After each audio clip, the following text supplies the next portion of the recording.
Hello YouTube family, તમારું બધાનું સ્વાગત છે મારા નવા વ્લોગમાં। તો આજે મગની દાળ બનાવવાની હતી। તો મગની દાળ અડધી કલાક પહેલાં પલાળી દીધી હતી। હવે તેને બાફા મૂકી દઈએ। બાફામાં પાણી ખાલી નમક જ નાખ્યું હતું।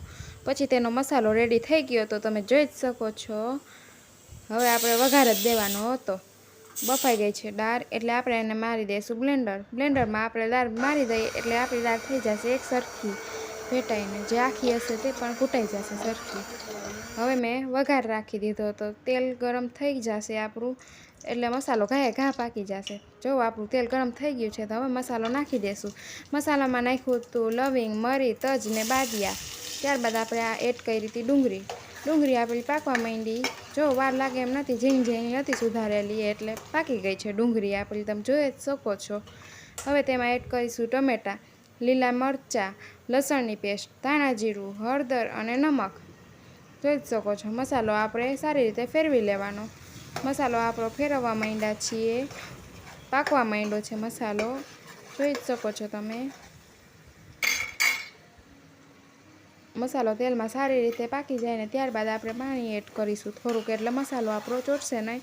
આમ તો ટમેટાં હોય ને એટલે ઓછું ચોટે, તમે જોઈ શકો છો। થોડુંક જ પાણી એડ કરવાનું છે આપણે, જેથી આપણો મસાલો પાકી જશે। જોઈ જ શકો છો તમે।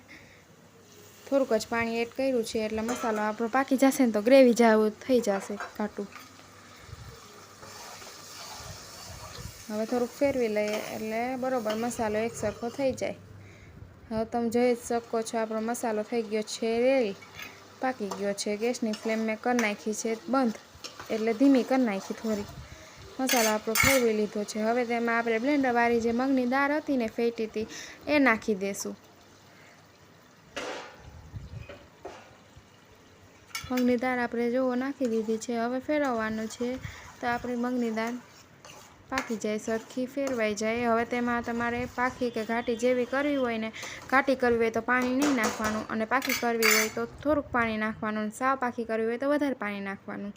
તો આપણે થોડુંક જ પાણી નાખ્યું હતું। અમારા ઘરમાં ઘાટી દાળ ખવાય છે એટલે। હવે ધાણાભાજી બહુ મસ્તની આવી હતી એટલે મેં ઝીણી સમારી લીધી છે અને ધાણાભાજી નાખી દીધી છે। જોઈ શકો છો આપણી દાળ થઈ ગઈ છે રેડી, બહુ મસ્ત બને છે આ મગની દાળ। લાલ મરચાંવાળી કરતાં લીલા મરચાંવાળી એકદમ સરસ બને છે। તમે પણ જરૂર એકવાર ટ્રાય કરજો। આ દાળ બહુ મસ્ત બને છે। સુગંધ પર એવી મસ્ત આવવા માંડી હતી, ખાવાનું તરત જ મન થઈ જાય। જો અમારી ચેનલને લાઇક, સબસ્ક્રાઈબ અને શેર ન કરી હોય તો કરી દેજો। જરૂર સબસ્ક્રાઈબ અને લાઇક કરવાનું ભૂલતા નહીં, શેર કરી દેજો, તેથી અમારા નવા વિડીયો આવતા રહે અને તમે જોતા રહ્યો।